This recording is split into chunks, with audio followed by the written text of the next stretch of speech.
You can get Sons of Patriarchy completely ad-free on Apple Podcasts for $4.99 per month or $44.99 per year. This applies to our entire back catalog and every upcoming episode completely ad-free. Listening without interruption. If you don't mind the ads, you can still listen to the series for free on any of your favorite podcast platforms. This revenue helps support Outreach Idaho and helps pay the bills of the series.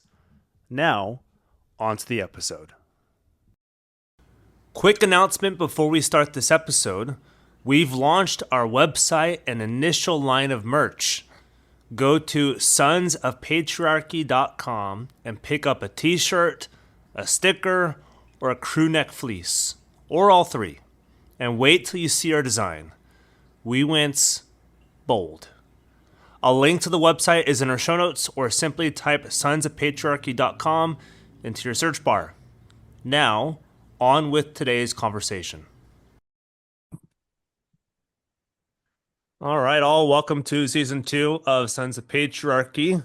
Last season, season 1, was all about trying to figure out what the problem is, where the problem has come from, who the major actors or actor are in all of this, and where we see this historically coming from, and sort of where we see this going towards, and then how it's affected the church, how it's affected civil society, America, and abroad, and how these movements and ideas are really, really gaining steam right now. And that's all about season 2. We're trying to look at broader than we did season 1. Season 1 was all about Doug Wilson, a lot of his ideas, and season 2 is kind of the whole movement as a whole, and trying to figure out, put our hands around this movement and figure out what it's all about, and hopefully chart a better path for the church and for many others in the church and outside the church as well. So we have our repeat guests. If you can introduce yourself and maybe also what we've already talked about before on Sons of Patriarchy, and then any other relevant info about your background and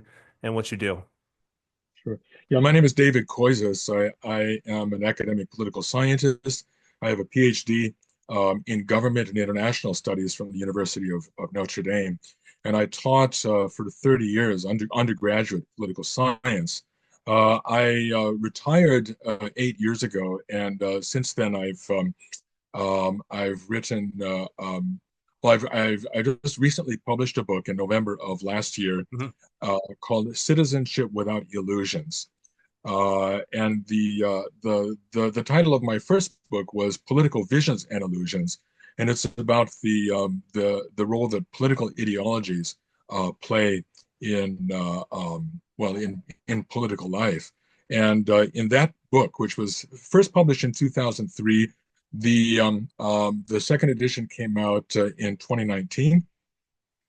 And in that book, I argue that political ideologies are examples of the ancient phenomenon of idolatry. Yeah. In other words, they take something good out of God's good creation, but they make too much of it.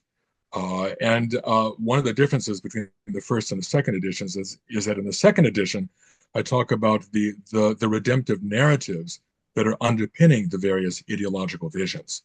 So that's something that I didn't do in the first edition. I do it in the second edition because I think those narratives are very important in understanding some of the dysfunctions in our polities and in our political cultures. In 2014, I published a book called "We Answer to Another: Authority, Office, and the Image of God." Mm-hmm. And this grew out of my dissertation work at Notre Dame.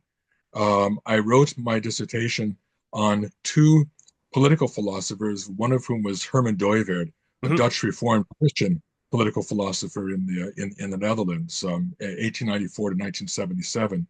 And then I compared him to a Catholic political philosopher by the name of Yves René Simon, who was born in France, 1903.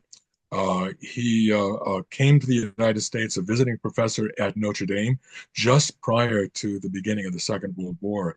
He ended up staying at Notre Dame for 10 years. In 1948, he changed jobs and got a position at the University of Chicago, and that's where he taught until his untimely death in 1961. And he wrote a number of books about authority. There was a series of Aquinas lectures that he did in 1940 at Marquette University in Milwaukee on authority. He wrote a book called Philosophy of Democratic Government in 1951, and then A General Theory of Authority was published posthumously in 1962. And that those were some of the writings that I took into account in my dissertation, and also in my second book, We Answer to Another. Now, in November of this past year, I published another book, Citizenship Without Illusions, and this was in response to the suggestion of a friend of mine that I write a book about citizenship, about how Christians ought to discharge their responsibilities as citizens. But I'm still very interested in this notion of authority, and this is something that I again started exploring in the 1980s. But then when I started teaching, I found that oftentimes the classroom was a good place to find examples for my writing. Hmm. So I would go into the classroom and I would say, well, who has authority in this classroom? And everybody would point to me because, of course, I was the instructor. But what I told them is that that's true, but you as students also have authority because you have an authoritative office, that of student, which is relative to the classroom and relative to the university and the larger structure of the university and all of the internal bylaws that govern the functioning of the university. The classroom is governed by the course syllabus, which of course I'm the one who made up the course syllabus in conformity with the authority that was put forth by the academic administration in the university. But I would tell them that you too have an authoritative office. It's not the same as mine, but your authority is one that I, as the instructor, am bound to respect. So I cannot do whatever I please in the classroom. I have to treat the students with respect.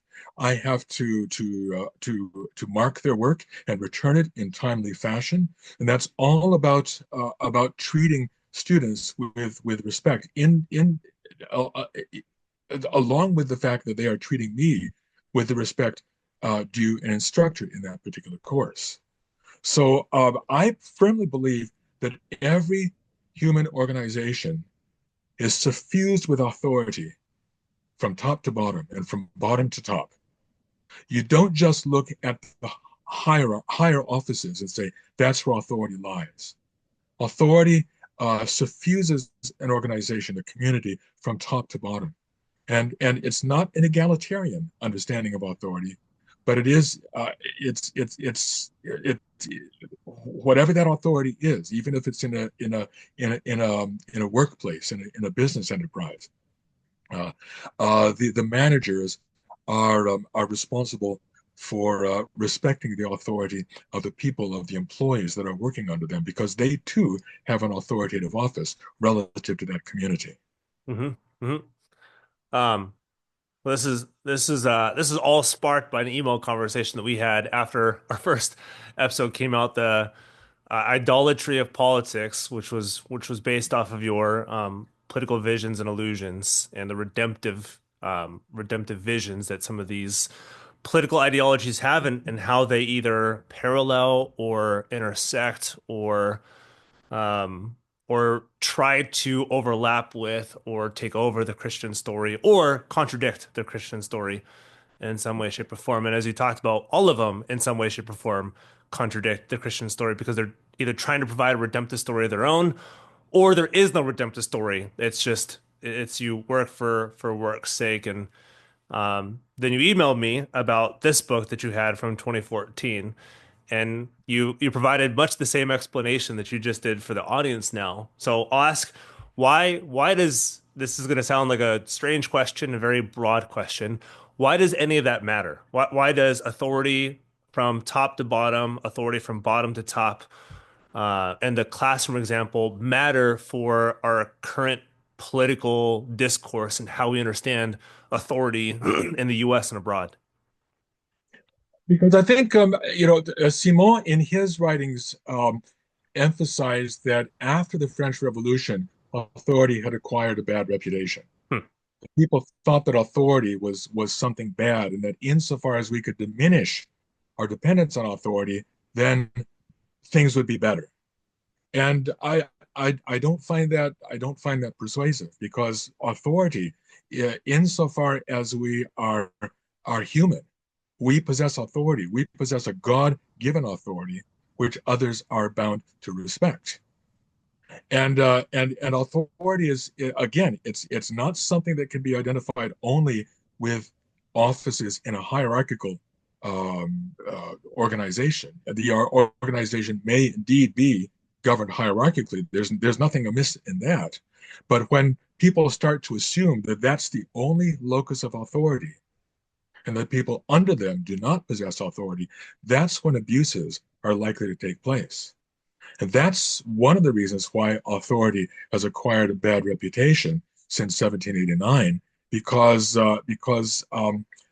we understand authority in too narrow a fashion, when as a matter of fact, it's much broader than we are accustomed to thinking of it. Hmm. So this is a more specific question. How do you see this playing out today? And we'll get into more theoretical stuff and some other examples from your book. But how do you see some of these discussions? Uh, maybe they're not maybe speaking in exactly the same terms that you are, but you're discussing some of the stuff that we're seeing today on how U.S. politics are viewed, or how U.S. politics are being used, or how Trump is using it, or how any other president or prime minister or king, whatever it may be, is using it.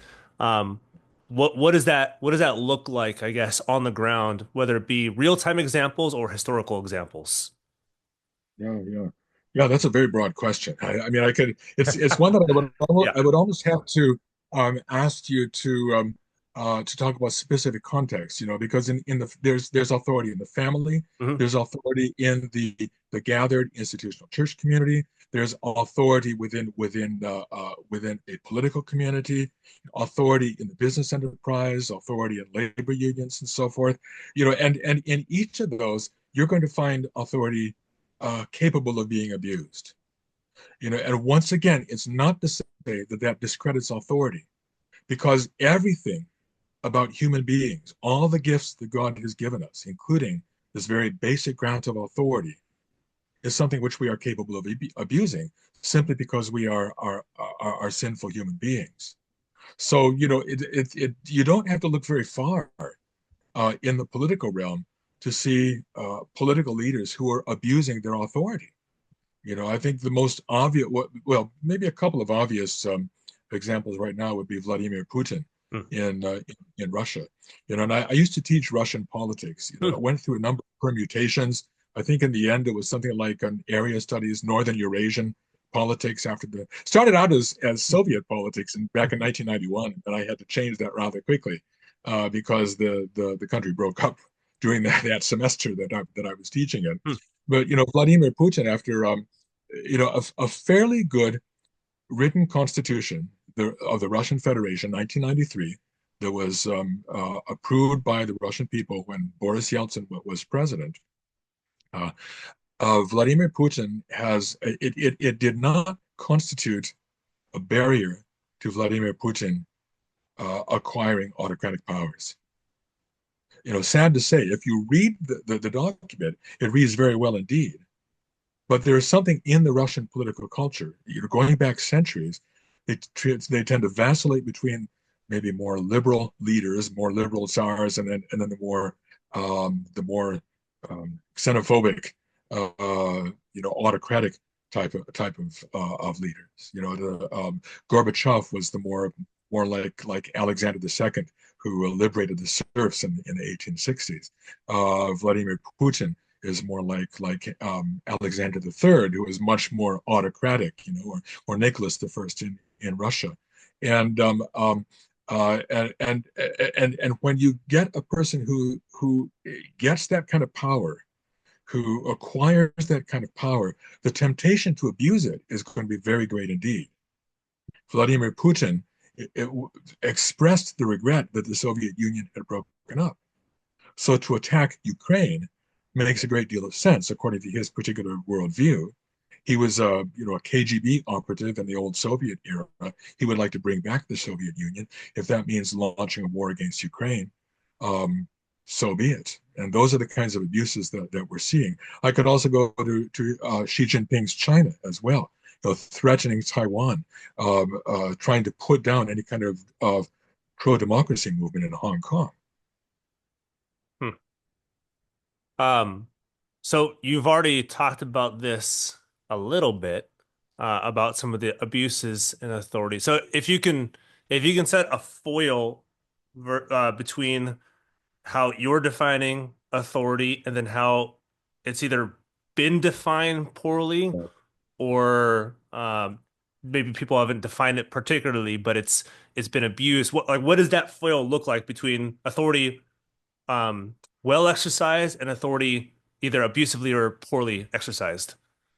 Yeah. Okay. Okay. Yeah. And this is where I believe again that authority has been defined too narrowly because Gotcha. typically what we hear is that there is a almost an opposition or at least a tension between freedom and authority.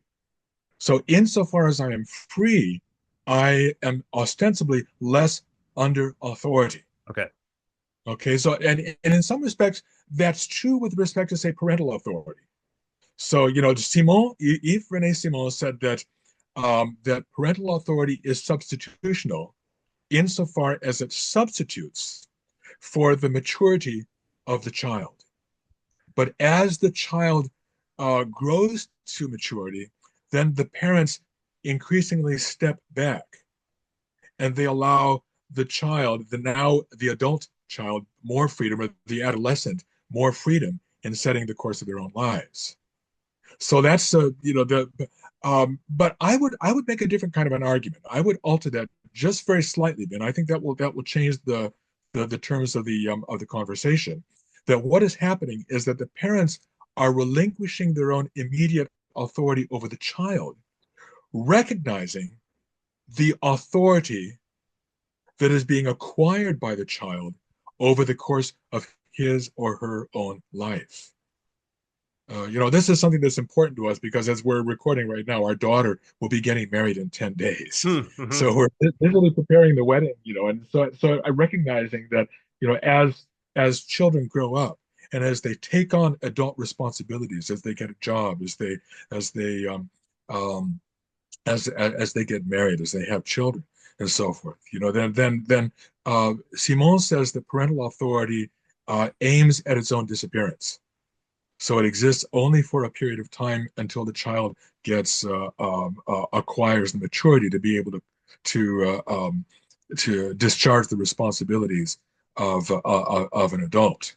And of course, we all know of situations where there are adult children who are constantly at loggerheads with their parents. Mm-hmm. Parents are trying to interfere in their lives. It's the stuff of soap operas. It's the stuff of movies and television programs and so forth. And that's where the abuse creeps in.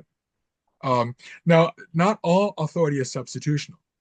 So if we're thinking about political authority, that's going to be more indefinite because there are certain things that political authority has to do just in terms of coordinating the multiplicity of pluriform agents, communities, individuals in an ordinary society to keep everything running smoothly, something that only a government can do.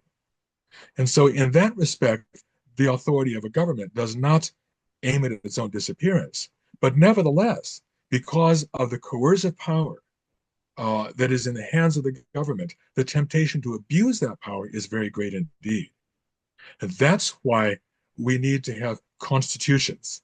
It doesn't necessarily have to be a written constitution. The English constitution is the British constitution is an unwritten constitution. So is that of New Zealand. 9 of the 10 Canadian provinces do not have written constitutions.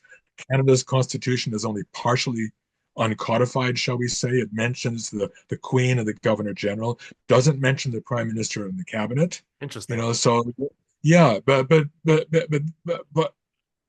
nevertheless, a constitution has to be anchored within the hearts and minds of the people on the ground. That's something that the American founders understood, 200, almost 250 years ago now. It's something that Canada's Fathers of Confederation understood as well. And so, the abuses can take place in government, but if there's a political culture that recognizes that government ought to be limited and that leadership within government ought to be strictly limited as well, then you're more likely than not to have just governance. Yep. Yep. That brings up a whole host of questions, but I'm going to try to summarize it in one, again, admittedly large question. And this comes from the cross section of our audience. Our best guess is we're something like half Christian, half non-Christian listens to us.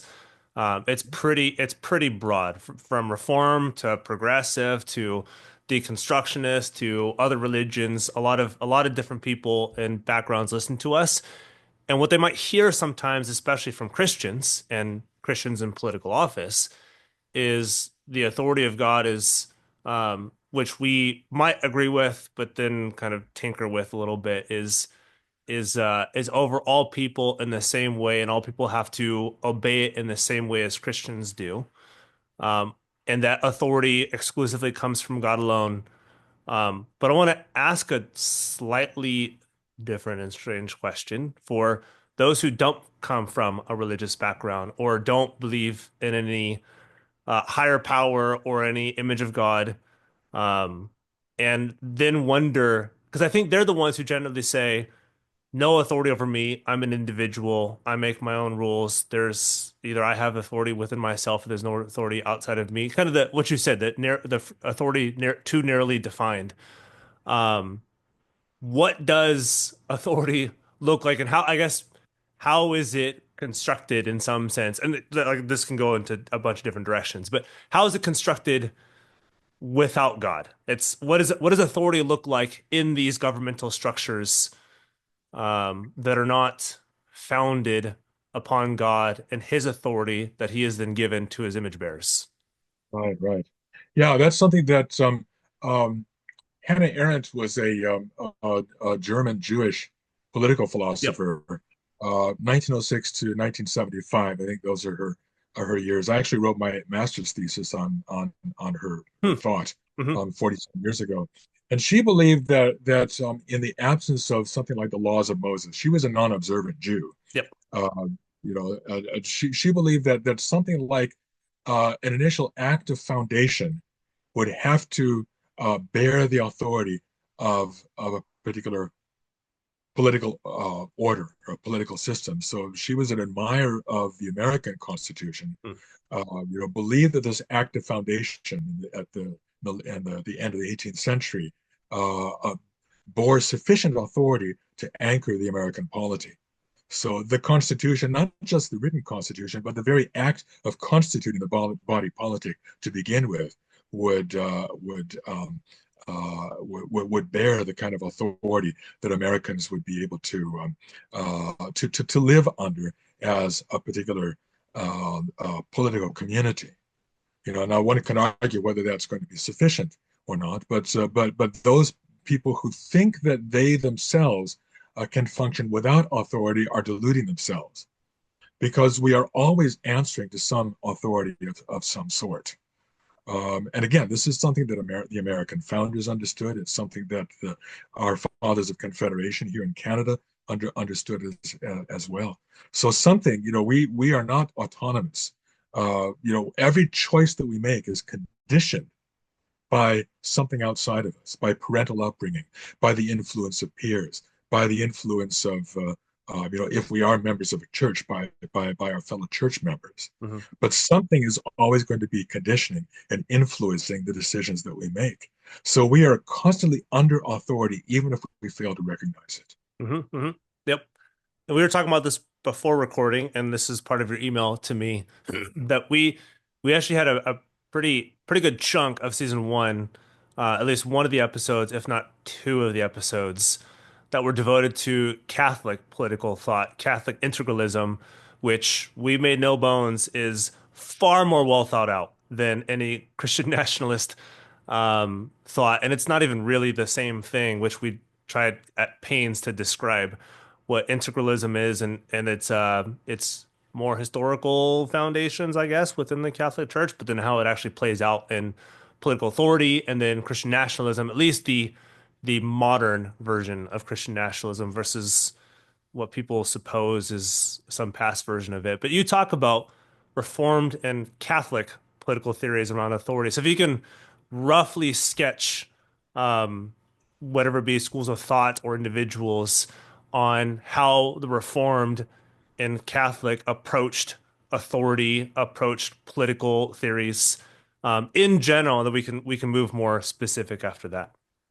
Sure, yeah. Yeah, well, in the Catholic conception, there's more of a hierarchical understanding of society. Okay.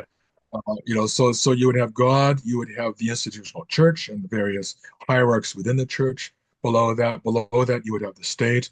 Below the state, you would have a variety of what might be called intermediary structures, mediating associations and the like, and then you have individuals. There's a kind of, I don't know, maybe it's sort of an ontological hierarchy, as it were, from the top to bottom. But in Roman Catholic thought, and this is especially since Pope Leo the 13th towards the end of the 19th century. Also in Pope Pius the 11th, in his encyclicals, especially Quadragesimo Anno 1931, which was the 40th anniversary of Rerum Novarum 1891 on the condition of workers. I think you find this in the encyclicals of Pope John Paul II Mhm. as well. This emphasis on subsidiarity from the Latin word subsidium, which means help.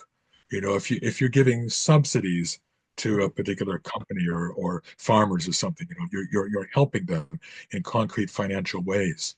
And subsidiarity basically was a way of saying that within that hierarchy, the insofar as the lower agents are able to function, the higher agents refrain from interfering. Hmm. Only if something goes awry in one of the lower agents does a higher agent, or might a higher agent justifiably step in and render help, subsidium, temporarily until things are set right and then they withdraw again. So it's a way of trying to mitigate the sort of top-down character of most hierarchies. Now, the Reformed Christian approach is somewhat different because the hierarchical element is absent. Yep. God relates directly to Hmm. each of the various agents on the ground. So whether it's individuals, whether it's local church communities, whether it's the state, marriage, family, voluntary associations of all sorts, chess clubs, schools, universities, so forth. Each of them has its own task to perform in God's world.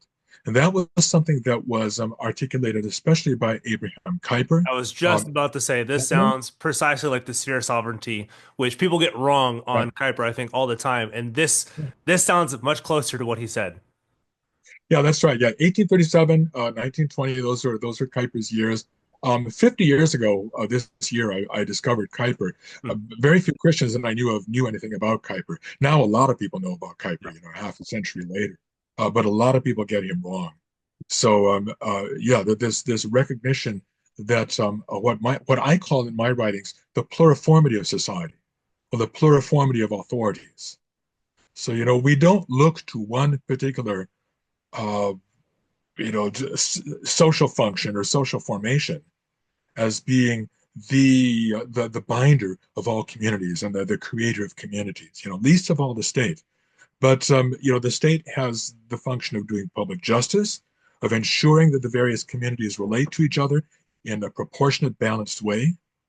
But we don't look to a nation as being the focus of our Hmm. allegiances, and everything else is being somehow subordinate to that nation. Hmm. And that's why I think various forms of nationalism get things wrong. Yeah, which is more or less what we're seeing right now, at least in the at least in the American context, the nationalism is rearing its ugly head, and everything is directed towards America, and everything that's not American either gets deported or tariffed. Yeah, that's right. Yeah. And this is where, again, the example that I would give my students about this is, do you remember the that film, the Sound of Music, Rodgers and Hammerstein, with Julie Andrews and Christopher Plummer, the good Canadian actor, who's actually descended from one of our early prime ministers. There is a scene in which Rolf and Liesel are dancing, 16 going on 17. Later in the film, Rolf and Liesel meet again, but this time Rolf is part of the Hitler Youth.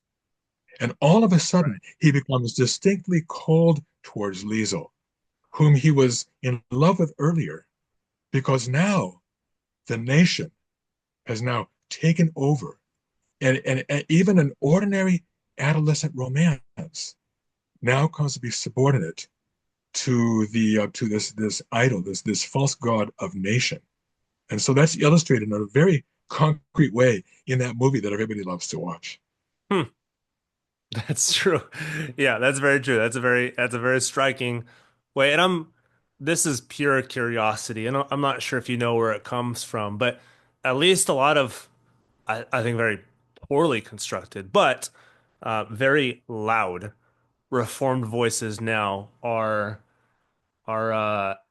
it sort of sounds like fighting for what you were sort of talking about with the Catholic political thought, more so like hierarchy from the top Right, bottom, right, um, and not for what it sounds like you're describing reform political thought, which sounds closer to democratic republicanism, the sphere sovereignty of Kuiper and individual spheres of influence and authorities within family, communities, universities, whatever it may be. So where, I guess maybe the more straightforward, where are we getting our current political theories that are far more nationalistic and far more in their view, far more authoritarian, narrowly defined, far more authoritarian, narrowly defined. right, Where are these coming from? And it doesn't seem like they're coming from our American forebears, nor Reform forebears, or nor really even our Catholic forebears. right, right. Yeah, I don't know that there's a single answer to be made to be given to that, but I do think that I can go back to my first book about political ideologies, Hmm. political visions and illusions, that they're monistic in character. They focus on one single element, and then everything else has to revolve around that element. So if we're talking about liberalism, it's the individual. Everything has to, if there's a balance to be made, if there's a judgment to be made between, say, a disciplining church community and an individual, well, if you're a liberal, you'll say, well, the individual has to always win out. Hmm. Because what is the church? It's just a collection of individuals. So you wouldn't weigh the legitimate interests of the church as a living community, as a congregation. You would always be going to the individual. If you're a nationalist, then you're going to go to nation and say, well, the nation, okay, has to win out if there's any kind of a conflict.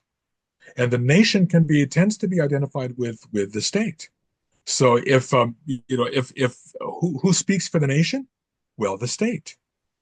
But in the real world, if you're going to ask, well, who speaks for the nation? You come up with multiple answers. Our family speaks for the nation. Our school speaks for the nation. Tens of thousands of schools across the country speak for the nation. Labor unions speak for the nation. Business enterprises speak for the nation. In other words, there's not a univocal voice to something called the nation. The nation is a kind of aggregate, probably bound by certain kinds of informal cultural standards. Okay, that includes this sheer diversity, what I call pluriformity, once Hmm. again, each of which has its own voice to speak. And nationalists tend to assume that somehow we can suppress voices if the nation, however they judge it to be, if these voices conflict with the interests of the nation understood in a fairly narrow sense. Hmm. Yeah, that makes a lot of sense for both the stuff I'm hearing and then political discourse, at least in the American political discourse. And I want to talk about something we talked about recording before recording, and then we are like, no, we got to talk about this during the recording because it's too important not to. And it revolved around the stuff we're seeing now reminded you of between the wars of the war period and then fascism, although not trying to abuse the term and use it too often. But if you can dive into what you were talking about before we started Yeah, recording and how that bears weight on the topic of authority, the topic of a political ideology, and what we're seeing today as well. yeah. I've always been reluctant to use the word fascist because Yeah, that's a term that's been bandied about yeah, so too much. promiscuously, Yep. over the course of my life. And some people were saying that such and such a politician is a fascist, and mostly it just means that, well, they disagree with me. And Yeah. I know fascism is bad, and so I don't like It's like them. calling somebody Marxist, even if they're not a fan of Marx or a follower of Marx. It's because you don't like Exactly. them and you think they're too progressive. Yeah, that's right. Yeah, exactly. Yeah, it's very similar. But what I'm seeing is that I was born in the United States. I've lived in Canada for 40 years. So I spent 30 years in the United States. I've lived in Canada for 40 years now. I love the country of my birth, but it doesn't look like the same country that I left behind. In my new book, Citizenship Without Illusions, I put one sentence in there that I thought the editors might flag, or maybe the reviewers would flag, and Mhm. it said that the Democratic and Republican parties have become diseased parodies of their former selves. Absolutely. Yep. And I waited. I thought, can I get away with saying that? Is that something Yeah.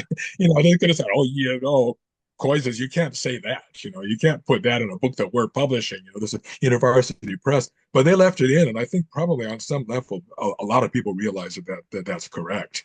Even and I think as recently as 2000, I'm thinking of the debate between George W. Bush and Al Gore. Yep. They were sitting around a table, and there was the moderator was in between them.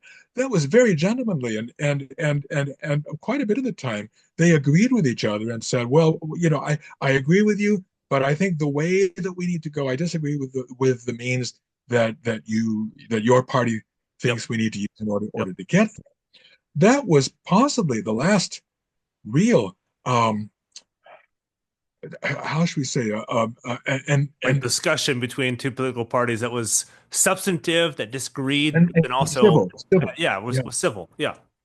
that's right. Yeah, and since then things have become just toxic, and people are, the Democrats seem to be filled with people who can't distinguish between a man and a woman. Yeah, exactly. The Republicans are filled with people that can't identify uh, um, uh, narcissism when it occurs in a political leader, Yeah. and who seems to be building a cult of personality Or around kind of himself. any means is justifiable as long as it gets to our end. As long as it feeds, as long as it supports our narrative, then any means is permissible for that. The Yeah. end justifies the means. Yeah, And, the Democrats and progressives, I mean, they've been rightly hit on this, I think. Well, it's they have propositions, but nothing really substantive and well thought out, which is why people think they lost the 2024 election. oh yeah, yeah, And but the Republicans have very strong positions, yeah, but is it not kosher? Is it proper? Is it prudent? Is it constitutionally valid? And it seems yeah, like they just don't care. They have strong feelings and they don't care how you feel yeah. about it. Yeah, that is. Yeah, and that worries me because it reminds me a little bit, and again, I don't like to use the word fascist, but it reminds me of the uh, of Western countries in the interwar period.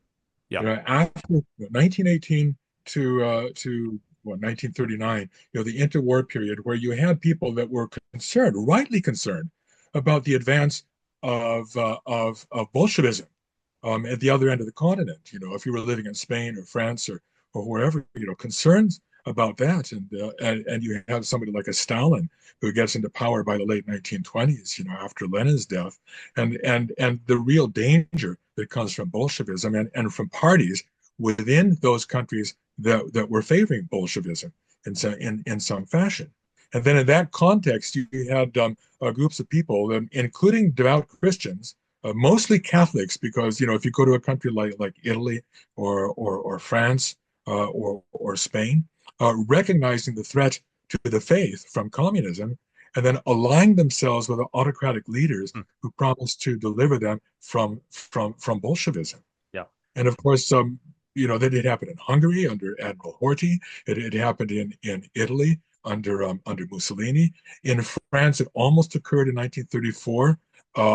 Simon, whom I was talking about earlier, lived through that period, and he wrote a book, Philosophy of Democratic Government, 1951, in which he was speaking. You never put this in so many words, but to fellow Catholics, especially in France, but elsewhere, that believed that democracy was somehow associated with godless republicanism that had been spawned by the French Revolution.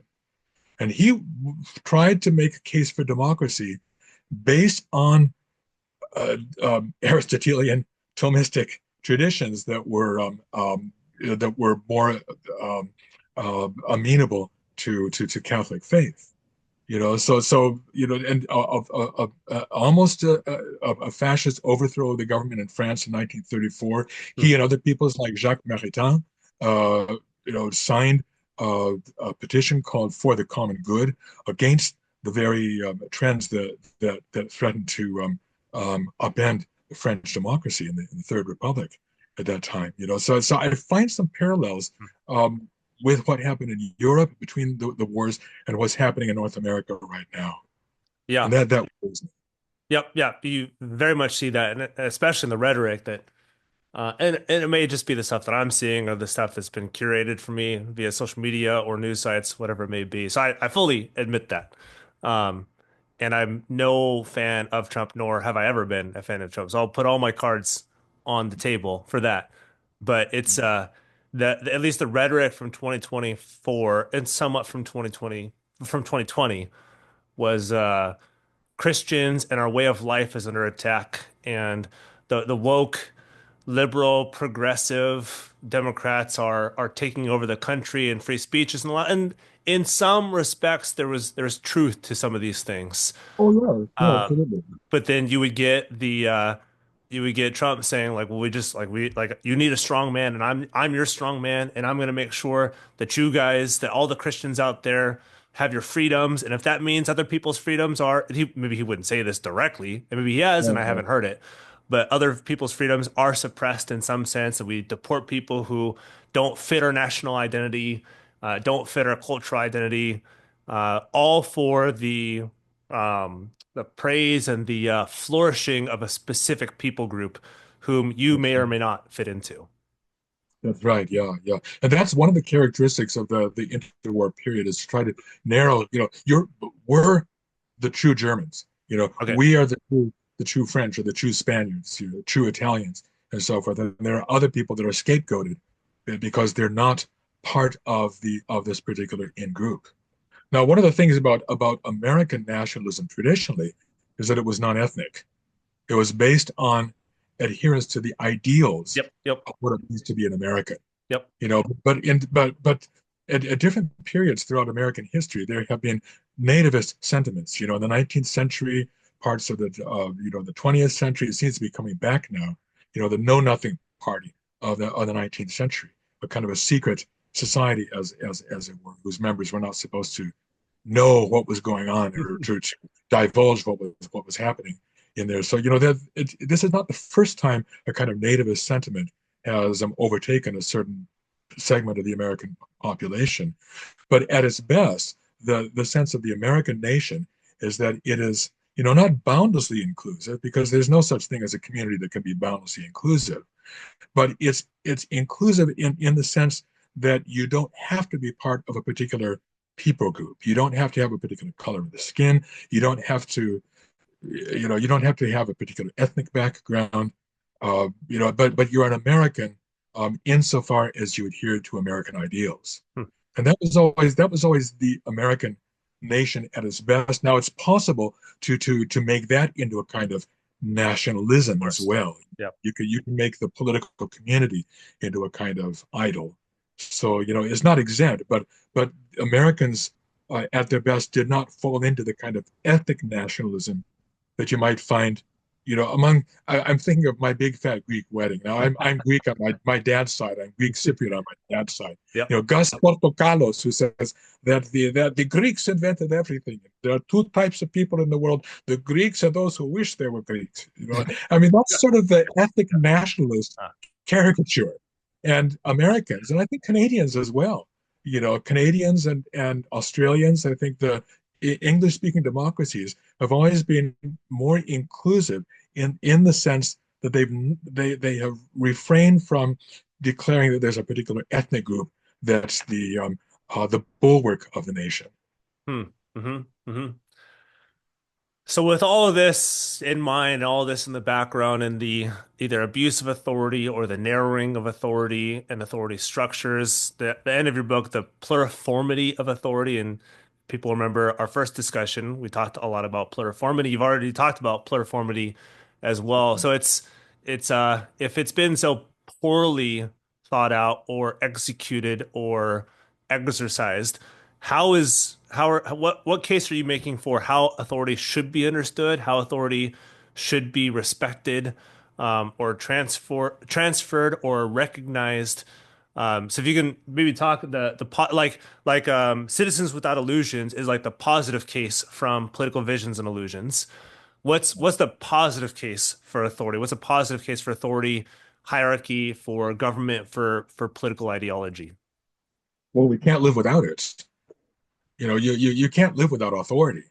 There's a wonderful book, Victor Lee Austin. He's an Episcopal priest. I was actually in New York City in January, and I stood outside the church that he was a priest at, St. Thomas in New York. And he wrote this book called Up with Authority back in 2010. And that's one of the things that my book, We Answer to Another, I feature his discussion along with that of Oliver O'Donovan, because Hmm. O'Donovan is Hmm. an influence on him and Yep. their understanding of authority. But the idea of an orchestra, to get a pleasing sound out of an orchestra, you have to have a conductor who's standing in front and directing the players. Otherwise everybody plays at their own rate. Everybody is playing with different dynamics and so forth. Whatever they want, and it's just cacophony. Cacophony, kakophonia. It's a Greek word. It means It is. bad sound. It means Yep. bad sound. That's right. Yeah. So the and I think an orchestra is a good example of how authority is needed to produce a pleasing sound. Authority, we are embedded in authoritative structures. They're all around us. We can't pull ourselves out of them, and we would never want to. We should never want to, because they are conditions for our living and flourishing in God's world. Yeah. That's great. Yeah. So, either anything else you want to add, Dr. Koyzis, and then from there, where can people find you? Where can people find your work? And then anything that you might be working on that the people might be interested in as well, and where you either write or where you can be found. Yeah, I guess I would just tell people to open your eyes, keep your eyes open, to try to cultivate clear vision, because if you're going to have healing um, uh, actions in God's world, I think we have to be aware of the diversity that God has built into his creation, and Mhm. that includes societal diversity, this pluriformity that I've talked about. And don't buy into the stories that are being told by the followers of various political ideologies, because it's not going to change the reality that you're seeing, but it's going to blind you to certain obvious things that are in front of you. Mhm. I think that's what I would tell people. Um, I'm pretty easy to find. My Koyzis if you're American. That's my name. Very few of us around. It was a name that my father chose in Cyprus when he was growing up. there were no surnames. People had only patronymics. Yep. So it was a name that he chose when he went to the American Academy in Cyprus in 1943. And I was the first person to be born with the name, and our daughter is almost certainly the last person to be born with Okay. the name Yeah. because there are no males to hand down the name. But it's I'm pretty easy to find. If you put in David Koyzis, you'll find my blog. It's called Notes from a Byzantine Rite Calvinist. I post on there regularly. I'm part of an organization called Global Scholars Canada, and I post monthly newsletters. If you would like to get onto the recipient list for my newsletters, you're welcome to contact me. You can find my contact information on my blog. And so I have 3 books that I've published. I have another complete manuscript that the provisional title is "Belonging to God: Introducing the Christian Faith through the Heidelberg Catechism." Hmm. I'm seeing that as the first volume in a tetralogy that includes my other 3 books. So it's Awesome. foundational for everything else. And I am now looking for a publisher for that book. Huh. And if you have any ideas, I'd be happy to hear what they are. And then I've also put together I've put together one English versifications for all 150 psalms set to the Genevan tunes, Hmm. and that's been formatted. It's all ready to go. It just needs to be printed out, and I'm looking for a publisher for that as well. I've also recorded quite a few guitar performances of the Genevan Psalms and some other things on my YouTube channel, which is at Byzantine Calvinist. So you can find that as well.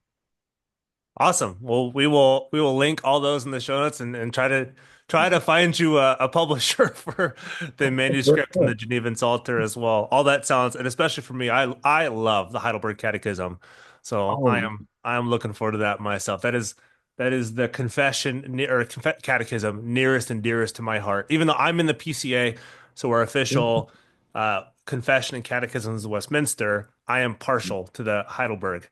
I Um, am I glad to do I that love as it well. so much. But Dr. Koyzis, thank you so much for coming on for a second time, for talking about authority, about politics, about everything under the sun when it comes to what we're seeing right now in nationalism and how we can understand this, and then what's a slightly better way forward, and how to understand ourselves under authority and ourselves as authority in some of these spheres of influence in other communities. So thank you so much for coming on. Of You're very welcome. I was happy to be here, and thank you for talking to me. course.